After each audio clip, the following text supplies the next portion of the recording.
مولانا عطا اللہ بندیالوی کو گرفتار کر لیا گیا، جو یزید کی حمایت اور کبھی کبھی اہل بیت کے خلاف بھی اپنی زبان استعمال کیا کرتے تھے، اور ایسی زبان کو ہمیشہ کے لیے بند کر دیا گیا۔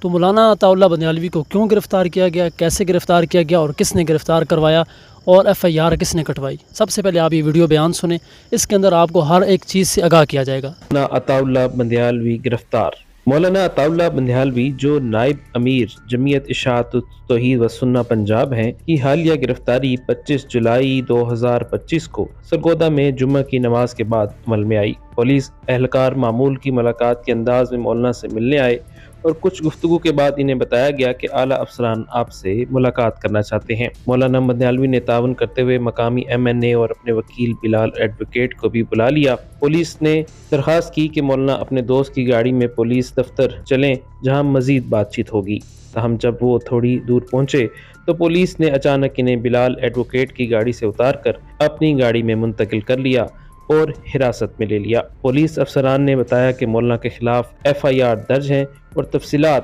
بعد میں فراہم کی جائیں گی۔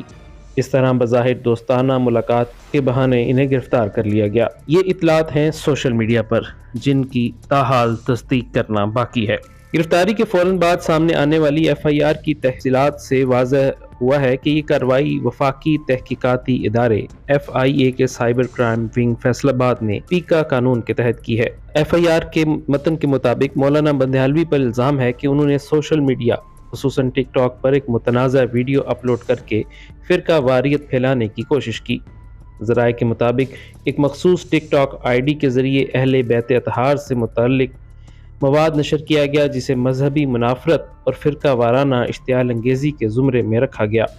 FIR میں پاکستان الیکٹرانک کرائمز ایکٹ یعنی پیکا کی متعلقہ دفعات اور ممکنہ طور پر تعزیرات پاکستان کی دفعات 295A اور 298A کے تحت مقدمہ درج کیا گیا۔ حکام نے دعویٰ کیا ہے کہ آن لائن گشت پیٹرولنگ کے دوران انہیں یہ مواد ملا جو مختلف مسالک کے مابین نفرت کا باعث بن سکتا تھا۔ یوں مولانا پر اہل بیت کی گستاخی اور فرقہ وارانہ منافرت پھیلانے کا الزام عائد کر کے کارروائی کی گئی۔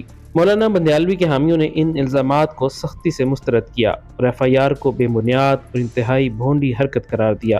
اور آپ کیا کہنا چاہیں گے مولانا عطا اللہ بندیالوی کے بارے میں؟ کیا یہ یزید کا حامی تھا کہ نہیں، اور اس کو کیوں گرفتار کیا گیا؟ اگر ویڈیو اچھی لگے تو چینل کو سبسکرائب، ویڈیو کو لائک اور کمنٹس باکس کے اندر اپنی رائے کا اظہار ضرور کریں۔